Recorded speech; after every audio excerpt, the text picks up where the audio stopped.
So yun na nga mga best, sa lahat ng mga nagtatanong ng presyo, magkano nga ba to kapag kinuha nyo ng cash. Ang SRP nito ay 75,000. Pero kapag kinuha nyo ng on the spot na cash to, balita ako nasa 73 na lang. Diba? Meron kayong 2,000 discount kapag kinuha nyo ng on the spot cash.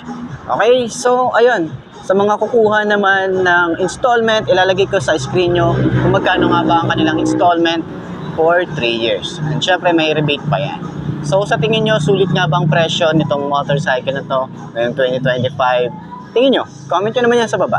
At para naman doon sa mga nakagamit na ng ganitong motorcycle, alam ko yung mga unang batch na ito ay na-sold out agad, baka naman pwede nyo i-share dyan sa comment section. Ano nga ba mga experience nyo sa motorcycle na to?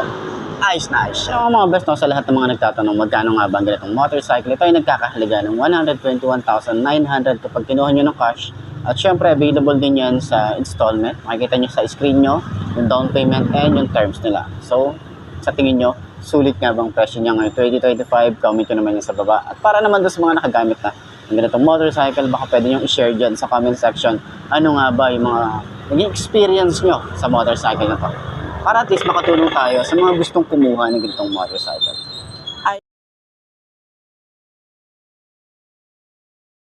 The bad lethal, they gon' fight dirty, every single one deceitful. Stand up, I wanna see your face. Get your chin up like you belong in this place. We gon' train like you've never trained before. You're going up against something that you can't ignore. This ain't a game, this your life that we're playing with. There ain't no reset button or an off switch. You gotta face your fears, you gotta scratch the itch. You gotta break through the walls and get after it. Only time will tell who's gonna make it. I promise you, I'ma be the one who's gonna take it. I fight, I provide, leaving blood on the pavement. If you're up against me, then you better be praying. Cause I'll keep punching till my knuckles start breaking. I'll keep going through the blood that I'm tasting. I won't stop till they've all seen greatness. The battle for my... So yun nga, ngayong 2025, mauupuan na rin natin itong huling kulay. Siguro ito na yung last na kulay ng Flash 150X, no? So, itong kulay red. Kasi last time, nauupuan na natin yung kulay black, kulay cyan color. Yun lang yata yung naalala ko. Pero yun na nga, yung kulay red, maporma din talaga yung kulay red eh. Iba talaga yung effect sa akin pag kulay red. Pero ayan, side stand natin. Yun no, side stand. Okay, ayan. So, goods. Para sa akin, approve yung kanyang pagkaka-side stand. Hindi siya masyadong higang-higa. Saktuan lang. So, 5'2" ang ating height. At naka-regular shoes lang tayo rito. At syempre, pag pinupuan na natin yan, abot naman natin eh. Bagaan yung motor, kita nyo naman na ma-manage natin ng kahit di natin hawakan yung handlebar. Tapos, sobrang tingkayad, buka ka, pero sakto lang. Sakto lang para sa akin yung bigat niya. Okay? So, ganyan naman na yung tsura natin kapag nag-rides. Okay? Yung preno sa likod is makapit naman. Sa harap, goods din. Tsaka, isa sa mga nagustuhan ko rito, yung shock niya na sobrang lambot. Sobrang lambot ng shock, pati sa likod, oh. Ito nyo naman yan, di ba? Sangka pa. Tapos additional, lagay kayo ng bracket dito. Tapos para at least hindi magagasgasan to, may mga nabibili naman sa aftermarket eh. Bili tayo ng bracket dito para pag may gamit, suksok natin dito or lagay natin dito. Tapos pwede tayo maglagay ng ating top box. Magpasadya na lang tayo ng bracket, okay? So sa turning radius niya, malawak din yan. Ito malawak talaga siya. Yan. So, ganito naman na itsura natin kapag nag-rides na. Yun o, hindi tayo masyadong sub-sub dito. Upright lang yung ating position dito. Napaka-relax lang. Chill na chill lang yung ating rides. Ayan. So, yan. Sa tingin nyo, sulit nga ba ang ganitong motorcycle? Comment nyo naman yan sa baba. Papakita ko na lang din dyan yung ating contact number dito sa Rusi Baliwag para at least rekta na kayo na mag-inquire sa kanila. Ayos yan. So, center stand natin. Ayun, ang gaan ng motor. Oh. Center stand. Magaan naman siya. Yun, oh.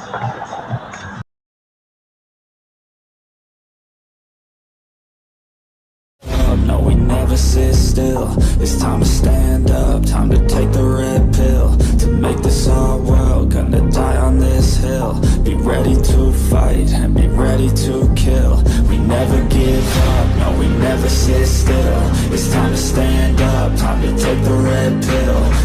this our world, gonna die on this hill. Be ready to fight and be ready to kill.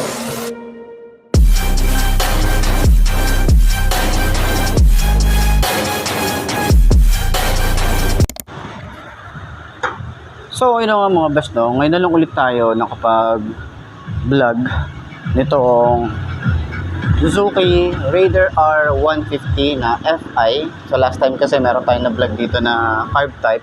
Tapos medyo mali yata yung presyo na naibigay natin. Pang FI yata yung nabigay natin. Pero yun na nga, ikot ko kayo dito mamaya sa mga available na units nila. Para at least kapag pumunta kayo dito sa may Premium Bikes Baliwag, alam nyo kung ano yung mga available na unit dito. Okay, pero bago yun, itong Suzuki Raider R150, no, na nandito sa harap natin na kulay white black combination. Maganda yung kulay ng mugs niya. Then sabihin na natin talagang ito yung hyper underbone na sinasabi talaga nila, kasi nakatatak na dito hyper underbone, di ba? So, king of underbone, sabihin na natin na gano'n. So, talagang, alam niyo naman, yung quality nandyan, yung torque nandyan, yung speed nandito na sa motorcycle na to. Yung ganda ng specs, approve na approve. So, okay, side stand natin. Okay, para sa 5 to na kagaya ko, abot ba ng 5 to na kagaya ko?